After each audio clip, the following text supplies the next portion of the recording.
Lepa hvala nadškofom in ostalim duhovnikom za lepo in doživeto opravljen obred, darovano našo.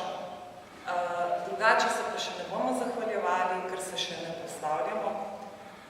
Prijazno vas vabimo, da si vzamete še malo časa in pridete zdaj po maši v prostore stare šole, kjer smo za vas pripravili kratek kulturni program in mašo.